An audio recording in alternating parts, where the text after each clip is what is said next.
চমৎকার প্রশ্ন। কারণ হচ্ছে এটা নিয়ে অনেক সংঘাত, অনেক হয়, বিতর্ক হয়। কিন্তু আমরা এই যে এখন যেরকম মেডিসিনের কথা বলি, it is evidence based medicine. তো আমরা অ্যাঞ্জিওপ্লাস্টি এবং বাইপাসে যা ট্রায়ালস পেয়েছি সারা পৃথিবীতে, আমরা দেখেছি যে এখন ইভেন লেফট মেইন অ্যাঞ্জিওপ্লাস্টিতেও যদি আমরা 10 বছরের ডেটা দেখি, তাতে খুব কমপ্লিকেটেড যেগুলো কেস, যাতে মাল্টিপল স্টেন্টস দরকার বা মাল্টিপল ইন্টারভেনশন দরকার, সেগুলোকে ইউজুয়ালি বাইপাস ভালো হয়। স্যার, আমাদের দর্শককে যদি আপনি একটু বলেন লেফট মেইন আর্টারিটা কি?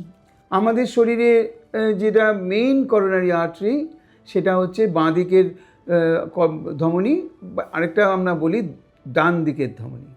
বাঁ দিকের ধমনীটার দুটো ব্রাঞ্চ আছে, সেটাকে আমরা বলি, যেটা সামনের দিকে আছে তাকে আমরা বলি লেফট অ্যান্টেরিয়র ডিসেন্ডিং, এবং যেটা পেছন দিকে আছে সেটাকে আমরা বলি লেফট সার্কামফ্লেক্স। এখন এই দুটো মিলিয়ে হৃৎপিণ্ডে প্রায় 50 থেকে 70% রক্ত সঞ্চালন করে। তো কাজেই এই আর্টারিটা খুব সিগনিফিক্যান্ট এবং খুব ইম্পর্ট্যান্ট।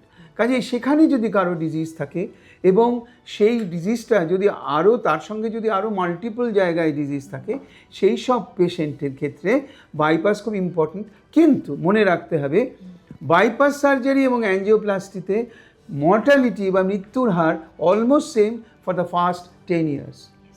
10 বছরের পরে, ইনফ্যাক্ট 5 বছরের পর থেকে কার্ভগুলো ডাইভার্জ করে। সেই জন্যে একজন 80 বছরের পেশেন্ট যদি আমার কাছে এরকম একটা ডিজিজ নিয়ে আসে, আমি তাকে কিন্তু অ্যাঞ্জিওপ্লাস্টিতে দেবো, আমি তাকে বাইপাসে দেবো না।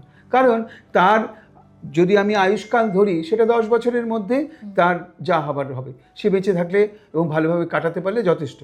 কিন্তু যদি একজন 50 বছরের কোনো পেশেন্ট এরকম একটা ডিজিজ নিয়ে আসেন, তাহলে আমি তাকে বাইপাস সার্জারির কথা বলবো, যাতে সে আরও 25 বছর কি 30 বছর ভালো থাকতে পারে। এটাই হচ্ছে এখনকার গাইডলাইন্সের মূল কথা।